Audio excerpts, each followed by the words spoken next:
Ciao Leute! Heute wollte ich mit euch sprechen über die Batterienwechselstation. Ja, was ist das? Das ist letztendlich eine Erfindung, die sogar Tesla schon mal vorgestellt hat. Das soll sozusagen die Hemmungen zur Elektromobilität euch nehmen als Endkunde.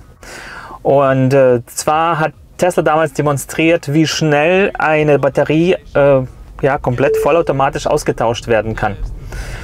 Und ich glaube, damals auf der Bühne hat Elon Musk vorgeführt, wie während, ich glaube, 4 Minuten irgendwie ein Auto betankt wird, ein herkömmlicher Verbrenner, wie da 2,5 Autos sozusagen bedient wurden. So, diese Technologie hat bis heute jetzt, zumindest bei Tesla, nicht weiter Verbreitung gefunden. Aber der chinesische Autobauer NIO hat tatsächlich einige, also ziemlich viele sogenannte Swap-Stationen vorgestellt und beziehungsweise eingeführt in China und möchte mit dieser Technologie sogar nach Europa. Und jetzt erkläre ich mal, warum das meiner Meinung nach nicht so schlau ist. Zum einen wird bei so einer Batteriewechselstation werden viele Batterien gelagert. Batterie ist ja bekanntlich das teuerste Bauteil. Also das heißt, pro Auto müsste der Hersteller mehrere Batterien produzieren. Das ist schon mal so leicht wirtschaftlich, leicht Blödsinn.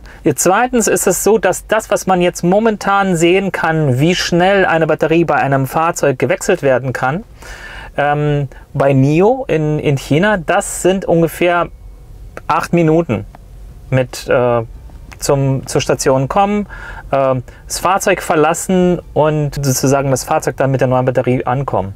Selbst wenn es jetzt 5 Minuten sind, dann muss sozusagen jeder andere, der während dieses Vorgangs jetzt irgendwie zu der Station kommt, der muss warten. Also sprich, sind es jetzt irgendwie 10 Fahrzeuge, die gleichzeitig an dieser Station stehen, dann müssen unter Umständen, wenn es 8 Minuten dauert, dann muss der 10. 80 Minuten stehen, ja, mal 10, weil es kann sozusagen nur ein einziges Auto gleichzeitig bedient werden. Oder wenn es irgendwie 5 Minuten sind, dann sind es 50 Minuten, das ist viel zu lang. Und stellt euch mal vor, was passiert, wenn ihr jetzt 50 Minuten dort steht und endlich in der Reihe seid und dann und es keine vollgeladenen Akkus mehr gibt. So, erheblicher Nachteil Nummer 3 ist, dass ihr die Restladung in der Batterie so gar nicht nutzen könnt. Das heißt, kommt ihr mit 20% an und habt noch einen weiten Weg vor euch. Ihr müsst diese 20% abgeben. Also diese 20% gehen, sprich, komplett verloren. Das heißt, ihr müsst irgendwie so planen, dass ihr mit möglichst 0% da an der Ladestation ankommt, damit ihr diese Energie, für die ihr beim letzten Swap schon bezahlt habt, damit ihr die nicht einfach verschenkt. Ich finde, das ist einer der heftigsten Argumente dagegen, um ehrlich zu sein. So, Nachteil Nummer 4 ist, ihr könnt nicht zu Hause, nein, das stimmt nicht, ihr könnt zu Hause laden, aber zu Hause könnt ihr nicht Battery Swap machen. Gut, aber das ist weiterhin ein Elektrofahrzeug, das heißt, ihr könnt immer noch an die Vorteile von Laden zu Hause und auch an einer Ladestation fahren, die habt ihr so gesehen schon noch weiterhin. Okay, das entfällt.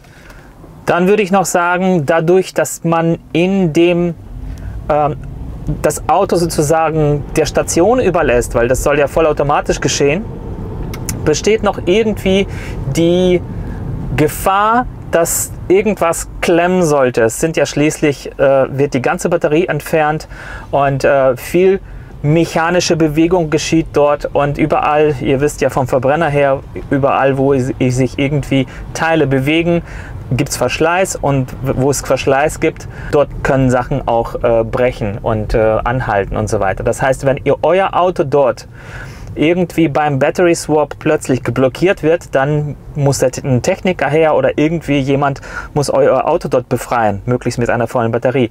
Also dieses Risiko ist auch noch da. Deswegen denke ich, so eine Station müsste eigentlich immer mit einem Techniker ausgestattet sein. Also das heißt, einer wird immer dabei sein müssen, um dort aufzupassen. So, und die Vorteile, Nachteile hin oder her, dafür, dass das Fahrzeug angehoben wird, dass so viel jetzt Arbeit dort verrichtet wird, auch wenn es jetzt alles Roboter machen, dazu braucht es auch Energie. Und diese Energie wird auch aufgewendet und landet nicht in eurer Batterie, sondern verpufft durch diese ganzen Bewegungen. Was sagt ihr zu der Batteriewechselstation oder zu dieser Technologie Battery Swap? Hat es Zukunft oder hat es keine? Gebt mir in den Kommentaren Bescheid. Vergiss nicht zu liken, Kanal zu abonnieren und wir sehen uns bald wieder. Ciao, ciao.